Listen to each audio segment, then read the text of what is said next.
Itukuzwe damu ya Kristo! Karibu mpendwa mtazamaji wa Mwangaza Digital, nawe mpendwa msikilizaji wa redio Mwangaza, tusikilize na kutafakari kiufupi ujumbe wa Mtakatifu Gaspari, ikiwa leo ni tarehe 6 Aprili, tukiongozwa na ujumbe usemao: upendo wa Mungu unapaswa uwe matamanio ya moyo, ujasiri na uvumilivu. Unapaswa uzame moyoni, uenee na kuinuliwa. Upendo wa Mungu unapaswa uwe matamanio ya moyo, ujasiri na uvumilivu. Unapaswa uzame moyoni, uenee na kuinuliwa. Ndugu wapendwa katika Kristo, Mtakatifu Gaspari leo anatueleza kupitia ujumbe wake.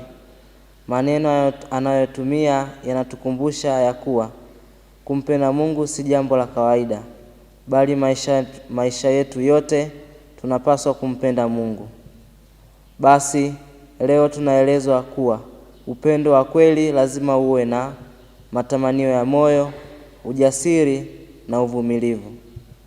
Kutoka Injili ya Mathayo sura 22 aya 37 inatuambia, mpende Bwana Mungu wako kwa moyo wako wote na kwa roho yako yote na kwa akili zako zote. Basi kwa kuwa Mungu mwenyewe alitupatia roho, moyo na pia akili na utashi, basi kupitia hivyo tuweze kumpenda yeye na sio kupenda vingine, ikiwemo mali za ulimwengu huu. Upendo ni matamanio ya moyo. Kupitia hili tunapaswa kuelewa ya kuwa tutafute matamanio ya moyo, hasa kipindi hiki kifupi cha maisha. Sisi kama mahujaji tunaaswa kutafuta uwepo wa Mungu, yaani tujiweke karibu sana na Mwenyezi Mungu kupitia sala na tafakari. Upendo ni uvumilivu na ujasiri. Kutoka waraka wa kwanza wa Mtume Paulo kwa Wakorinto tunaelezwa kuwa upendo huvumilia, hufadhili. Tunafundishwa ya kwamba upendo wa kweli haukatishwi tamaa, hata katika maumivu huendelea. Lakini imani inapotetereka, basi upendo hupungua. Upendo unapaswa kuonekana si kwa maneno tu, bali matendo. Hapa tunapata mfano hai kutoka kwa Bwana wetu Yesu Kristo, ya kuwa alikufa ili atukomboe, ili atutoe katika giza la dhambi.